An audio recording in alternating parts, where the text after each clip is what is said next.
Okay, everyone, I am so thrilled today because I am joined by the one and only Noah Jupe, aka Peter in the Magician's Elephant, which comes out Friday on Netflix. How you doing today, Noah? I'm good, man. How are you? I'm doing good, man. I hope everything's going good with you. It's just awesome to see that you're doing voice work now. Correct me if I'm wrong, but is this actually your first voice work you've done? Yes, it is. Oh, that's exciting. So, what about this did you like more than, let's say, doing live action? I loved the process of it. Because when you do a live action movie, I mean, you go intensively for like 1 month, 2 months, and shoot every day, and you're just completely enveloped by it. Whereas with this, there's such a huge process, and it takes so long to animate. There's different stages that you have to go through, and you'll do a session, and then you'll wait a couple of months, and it really lets you sit with it and sit with the character and then come back to it and be like, oh, I could do that differently, or I could work on that. And it gives you a perspective to it, so it really lets you grow with the character a lot more. And yeah, I enjoyed that. Yeah, and I like you mentioned sitting with the character. So where you also had this part to this role where it's also a character from a book. So where for you did you find the exact voice for Peter, like bringing him alive from the book? How did you kind of go about that? Or was that something collaborative in general? I think it was very collaborative with me and Wendy Rogers, the director. She was very helpful, and she has such an incredible way of articulating. She has such a broad kind of overview of the entire movie, and what she needs to sort of pick out, and what level she needs. So she was able to work with me and find a way for Peter to fit into this world, and find a voice for Peter, which was a lot more difficult than it looks. I didn't just go in there and kind of use my normal voice. I really kind of, you have to physically get into it. And yeah, it was great. It was a challenge, but it was really fun. No, and the voice came out great. And I think book readers are going to love how it sounds. I think it sounds like probably Peter to them that was in their head. So that's really cool. When in this process, though, did you find out that the animated Peter would have a resemblance to you? Like, did you have say in that? How did that kind of come about? So interestingly enough, when I think it was before I even like signed on to the project, I basically had a Zoom call with Wendy and Julia, the producer, and they showed me a few like initial animations, and Peter like already looked that way.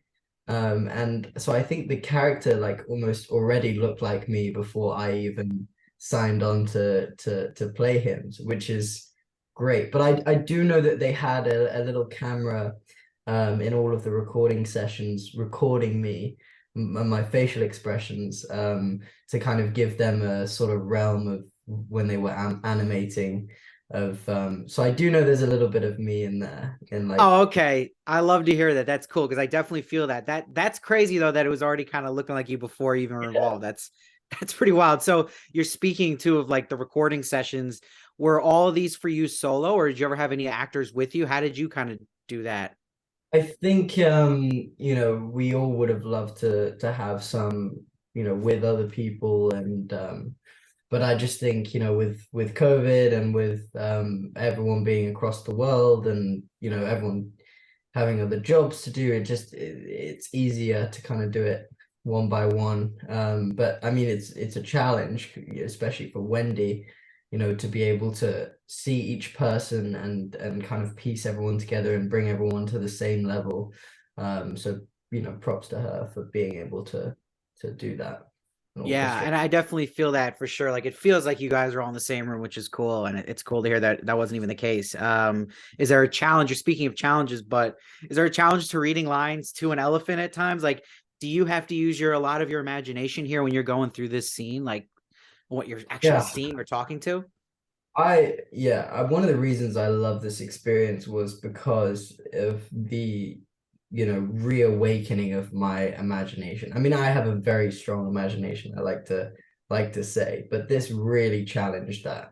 You know, it really being stuck in a room with like, just a screen in front of you, not even any images, just a microphone, and basically having to talk to an elephant, is pretty is pretty tough. But you do, like, completely using my imagination, and yeah, I think it grew a lot throughout the time of recording this, my imagination, which is great because you No, need. that's yeah, absolutely. And it's cool that you like it because I feel like animated stuff is just hot right now. And that also goes to video games. So like, do you see yourself doing more voice work after this or even interested in doing video games? I mean, I'm down for like whatever. I what this experience taught me is that, doing these different, having these different challenges, having these different experiences means that, like, now when I go back to doing a live action movie, I'll take all of the stuff I've learned from the animation, and like, filter it down to whatever you need to do for that movie. So everything, everything and anything, any project will teach you something. So Uh, I'm, yeah, up for anything. that's interesting. And I like that answer. And also that you're mentioning live action and learning things. I was wondering too, because you've done a lot of live action and worked with like huge stars like Nicole Kidman, Emily Blunt. Have you learned anything from working with that level of talent that you keep with you forever now and where you're going in your career? Yeah, I mean, I've learned so much, and I won't stop learning. I mean, that, the day I stop learning something on set is the day I'll quit my job. Like, Yeah. if I'm not learning and watching people and using them and using, their way of working to my advantage, and taking notes from them. Yeah, as soon as I start like thinking that I know it all, that's a bad sign. Okay, so at that point though too about like knowing things and learning things, do you feel like though because you started so young in an early part in your life, do you feel where you are now you have though like a set Noah process, you feel more comfortable in general on a set? No, I have a confidence now that is the only thing that I have. Like, I have a confidence that I can do a job. That doesn't mean that I have the same process to do that job. It just means that I trust myself enough to like jump in the deep end and like go crazy with risking things and stuff, because I've made it out before, so I'm like, okay, I can make it out again. um Yeah, no, that's a great answer. And yeah, I could see the confidence growing too, which is awesome. And my last question for you before I let you go is there any animated shows or movies you watch currently? Anything you're into with that? Or if not, something you were into growing up, maybe? my biggest animation love, is Studio Ghibli. I mean, Oh, I've hell yeah. I've watched every single movie from them, and it was a huge part of my childhood, and that is the epitome of animation for me. So Oh, that's great. And I would love to see you work on one of their projects one day. That'd be really cool. So, but for now, everyone watch Noah crush it as Peter in The Magician's Elephant, which comes out Friday on Netflix. Noah, thank you so much for joining me today and hope to talk again in the future, man.